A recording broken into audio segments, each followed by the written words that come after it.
Hi. Today we're going to talk about how to declutter when your spouse doesn't want to. I'm going to start with a story about how decluttering can influence the people you live with. And then I'm going to give a bunch of practical tips and considerations when you're living with someone who does not want to declutter, whether it's a spouse or anyone else that you might be living with. And then lastly, I'm going to talk a little bit about language, how our language can kind of help support the process. So first, I just wanted to share a little story. Usually, most homes that we go into, if there's a couple, a heterosexual couple, a man and a woman, typically the woman is the primary client. Even if sometimes the male partner will call, it seems like when we get there, the woman is the primary client. And I think, that could be a whole nother video about how much women control the home and are indoctrinated by our culture to care for all the things in the homes. But anyway, so there was this couple that we were working with, and again, the woman was the primary client, but the guy was there. It was a senior couple, kind of on the edge of retirement. I think one of them had retired and one was still working a little bit. And this was maybe the fourth session, and we went upstairs to the primary bedroom, and we began to work on her wardrobe. And we had already done we had started in the kitchen, we had done some closets, like the linen closet, bathroom closet. We had done her home office and craft area. So this was not the first event. And we're working away. And then halfway through, the gentleman comes up.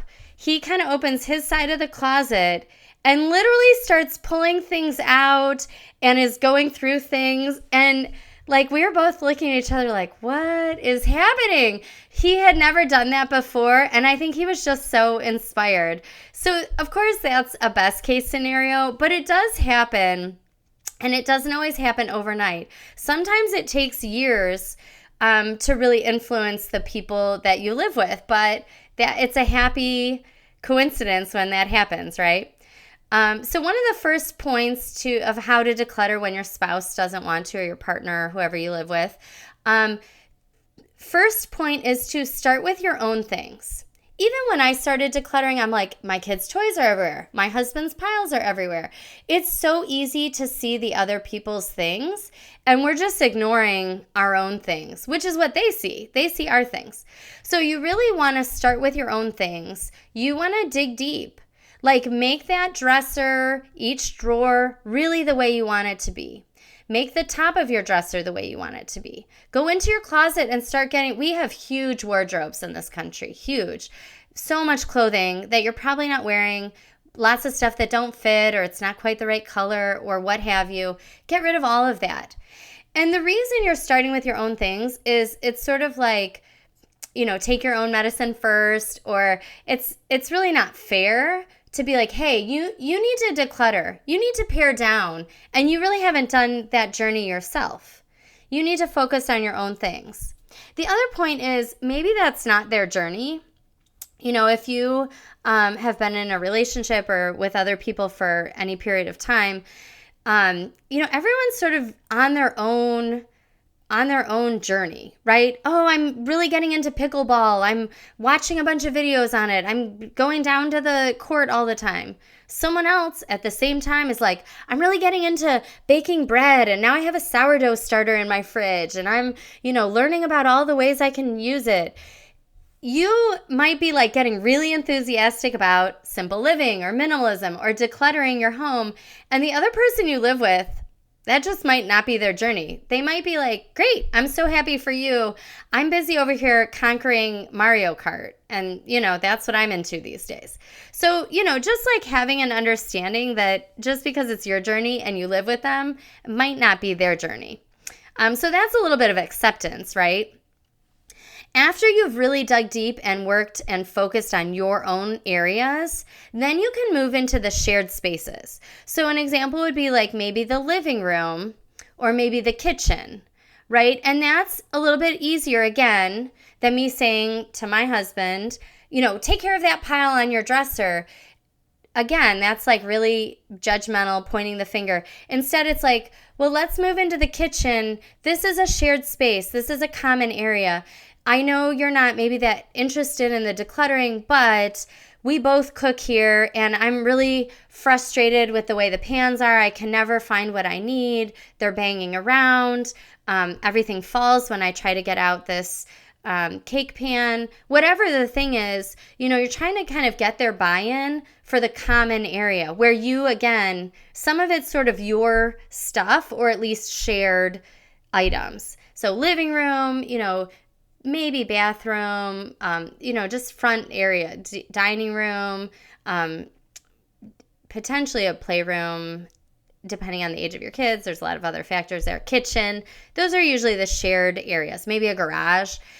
So then once you've done that, and some of these spaces, this might be true, the next thing to do is to delineate space.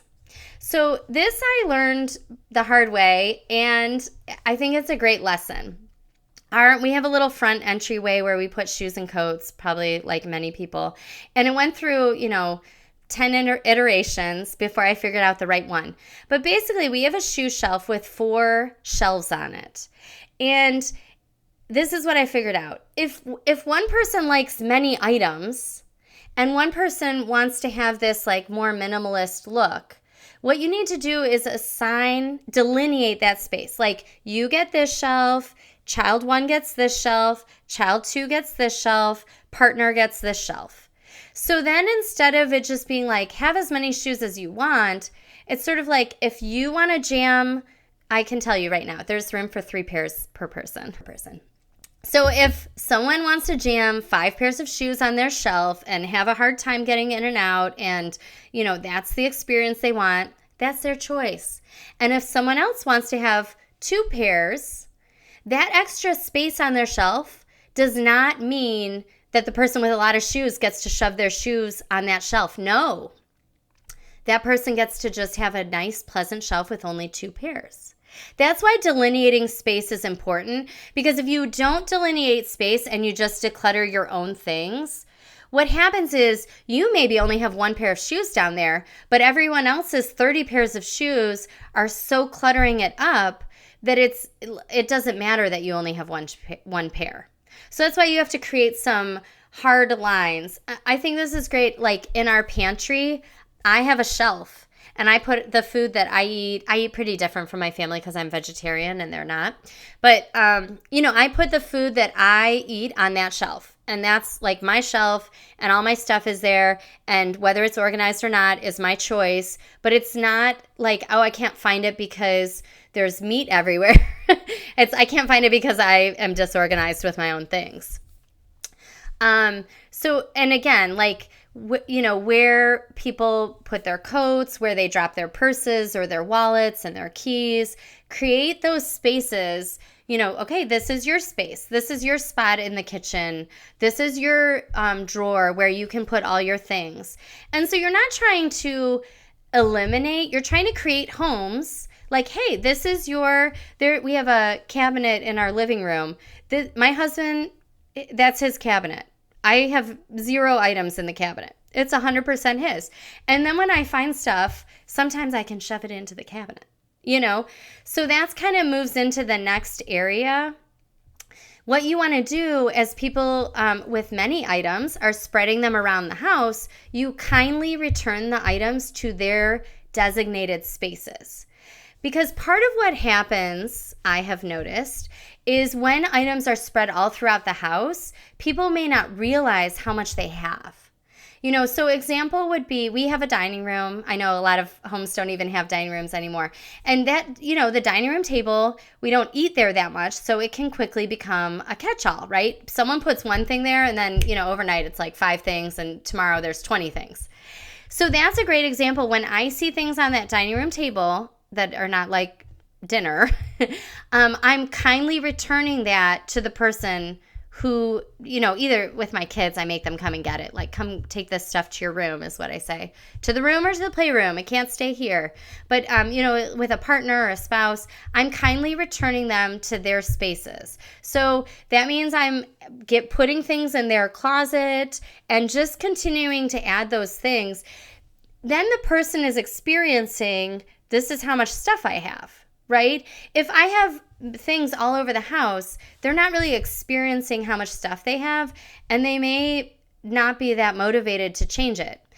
They still may not be motivated to change it because they might not care, or they might want all their stuff, but it's sort of like when you live with other people, it's kind of going back to more of a roommate thought process. Like, here's your closet, here's my closet, I'm fitting all my stuff into my closet, you need to fit all your stuff into your closet. And if you're sprinkling it all over the house and leaving it there for weeks or months or years at a time, like, it's hard for two people to live that way. So, like, let's return this to your area. And then if you want to save it in your closet, that's up to you. And if your closet is a wall of things, that's up to you.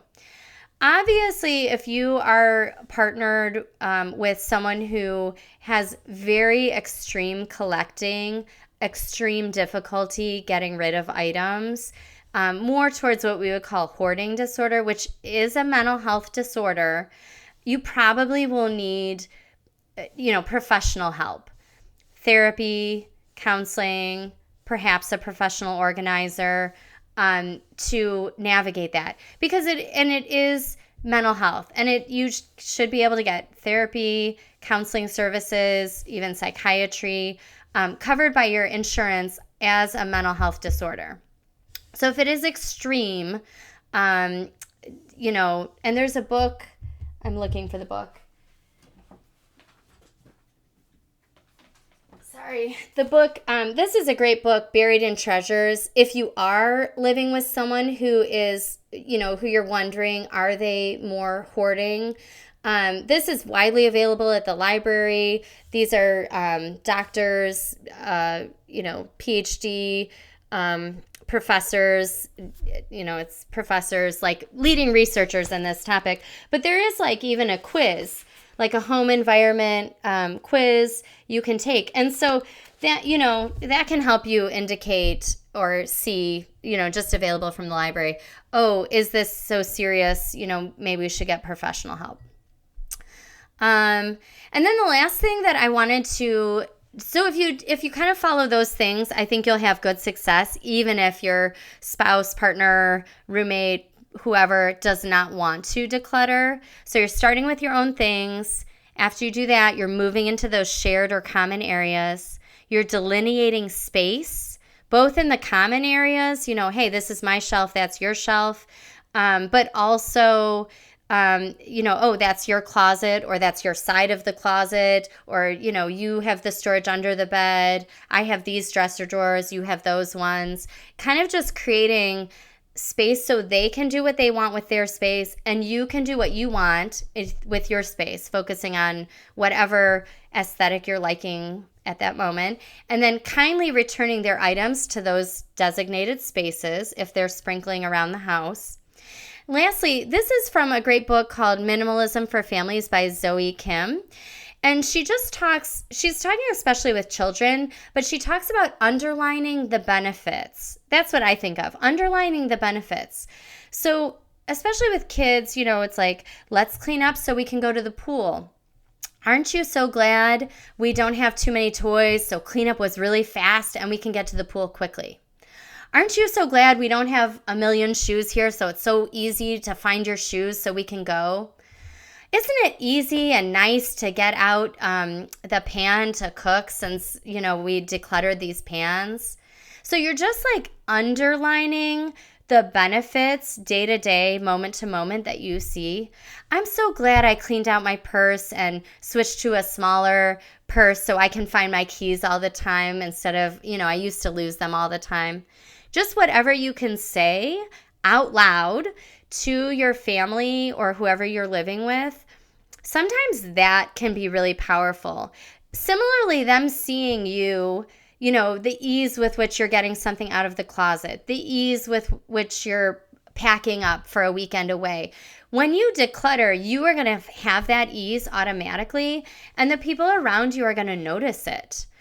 So saying it out loud, it will even just underline those benefits and hopefully create some inspiration. All right, so hopefully that's helpful. I'd love to hear if you have more questions or how it's going if you are decluttering when someone that you live with is not very enthusiastic about it.